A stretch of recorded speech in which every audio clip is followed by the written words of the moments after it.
Shalom, shalom. Welcome back to the channel. Shabbat shalom. Man, I am completely in awe of the Most High. Like, literally. This place is stunning. Just his entire earth, the covenant. You know, he said to me yesterday, a verse in Genesis 32. He reminded me of Jacob, Yaakov, wrestling with a messenger over his blessing. And so the way he broke it down, he had me looking back on what would it take Jacob to wrestle with an angel. One, he had to know who he is. He had to know his identity. So Jacob wasn't lost in his identity, right? His father is Isaac. His grandfather is Abraham, right? So Jacob, when he's going to get his blessing, and originally he was pleading to the Most High to rescue him from his hateful brother Esau. And then after pleading for him, something came over him and he realized who he is. And so first he came in humility, you know, praising the Most High's throne and also giving gifts to Esau to be nice to him.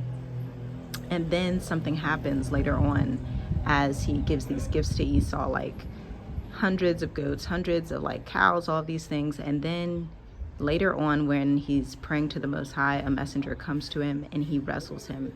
And so in that moment, this knowing came on him, like, I don't have to plead for the blessing. The blessing's already mine. It's already been passed down to me. And so in Genesis 32, Jacob speaks these words to the Most High. Like, this is what prayer is. Like, literally, the whole Christian notion of prayer is just, it's okay. But when you really read the word and see what the forefathers, the way that they prayed, there's power behind it. And the power is that he knew who he was and he knew who his Yah was. He knew what the promise was. And so he believed the promise just like his grandfather Abraham and his father Isaac. And so he says to the Most High, you promised to make me a nation that's mighty. You promised these things to me. And so as he's wrestling this messenger, he in his mind is thinking, okay, if the Most High promised it, I'm going to get this blessing and we are going to wrestle here all night until you give me the blessing that the Most High promised. Man, that faith I'm not leaving until you give me the blessing. And after that moment, what's so beautiful about it in Genesis 32, again, go read it for yourself, because I'm not going to do like a whole teaching. You've got to read it for yourself. The beautiful thing, the messenger, they're wrestling, the messenger actually dislocates his hip. So his hip comes out of socket. So that's not to say that while you're wrestling for the blessing and while you're obtaining the promise and while you're going through to pursue the faith unto endurance of everlasting life, that's not to say that you won't have setbacks, right? His hip was dislocated. And now your hip, the function of your hip makes you walk straight. Like, if your hip's dislocated, that could kind of be a big deal because you almost can't walk correctly. And yet Jacob didn't let that bother him. Okay. And he still received the blessing. And so the messenger, they're in the morning, it's breaking dawn now. And he's like, what's your name? And he says, Jacob. Now the messenger obviously knows his name, but this is like a teachable moment in the Bible that happens a lot, where we have these teachable moments. It's not necessarily like an actual question, it's a rhetorical question just to start the conversation. And so his name changes from Jacob to Israel, Yasharel, because he has prevailed, right? Man, that should be somebody's breakthrough right there, because he prevailed in the midst of adversity, because he prevailed and chose the promise, because he prevailed and chose faith, because he prevailed and could see and perceive the goodness of the Most High. That's the entire gospel right there. You know, can you perceive the goodness? Can you perceive that he even loves you that much? And that was even another thing that Jacob had said. Definitely check out Genesis 32 today. That was another thing he said when he was praying to the Most High. I don't even deserve all of this goodness, honestly, but because you promised it, I'm going to pursue it fully.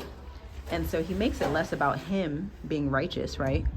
Less about him being who he is, even though he knew his identity was important, as far as his identity is important to the fact that the Most High chooses that lineage and that seed. That's how important the identity is as far as the promise goes, if that makes sense. And y'all, it's just so beautiful, like really living that out. And so anytime I'm receiving a word from the Most High or some kind of revelation, I ask, why are you showing me this in this season, Genesis 32? Man, he's literally saying hallelujah, not just for us, but for you, for all of Yasharel across the globe. He is saying, I am turning the reins back, right? What do we see in Isaiah 48 through 62, where he's saying, arise, get up, put your ointment on, you're anointed, put your robes back on. I'm returning the reign to you. And the folks of Revelations 2:9 and 3:9, the people of this world that love this world and have their portion in this world, cannot do anything to you, because I've called you, I've elected you, and I've chosen you this day. And I'm just honored to have the privilege to even be able to fathom this and to share it with you, because we see in the book of, I think it was the book of John, it could be multiple in the gospel, it may have been John, it may have been Matthew or Mark, it's in one of the gospels, where Peter says to Yahusha that he loves him, right? And Yahusha asks him, do you love me? He asks him this question 3 times. Peter says, yes, I love you. Of course I love you. Like, I wouldn't have been here if I didn't love you. And he's saying, okay, if you love me, feed my sheep. This is the last command, so to speak, that he gave Peter. And so I'm sharing this with you today because this should be your food. This should sustain you. This will sustain you 199%, like 2,000% sustain you, because that Genesis 32, that promise, that Genesis 12 promise, the same promise, he's just reiterating it through the generations. And so we are in the generation that has the ability to perceive the promise. And so you got to walk in authority. You got to go full force ahead in authority.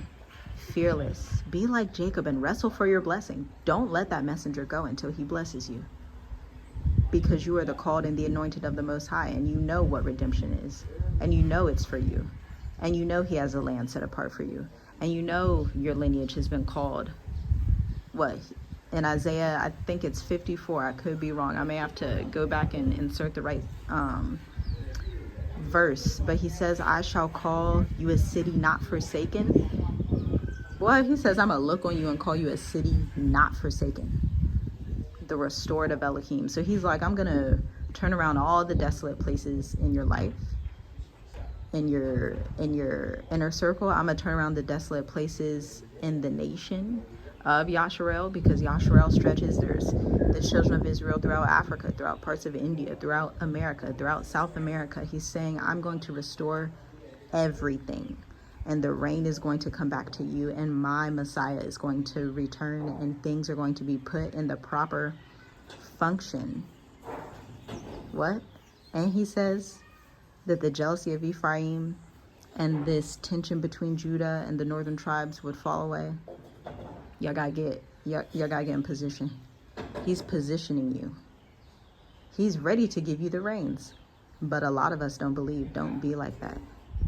Go, like, if you gotta meditate and read Genesis 32 over and over and over again until that spirit that was on Jacob falls on you, then do that. If you gotta worship until that happens, do that. If you gotta leave the assembly, leave the church, leave whoever, do that until that power and authority falls on you, because that is your very life. The covenant is your entire life. It's your whole life, to praise, to worship, and to walk in this authority, because it has been commanded from the foundations of the world. It's already yours. It's already ours. And so all we have to do is feed the sheep, praise the Most High, and walk in it. Shabbat Shalom. Enjoy your day. And yeah, there's like a beautiful smile on my face, because this is a good time for the chosen and the elect of the Most High. Shalom, shalom.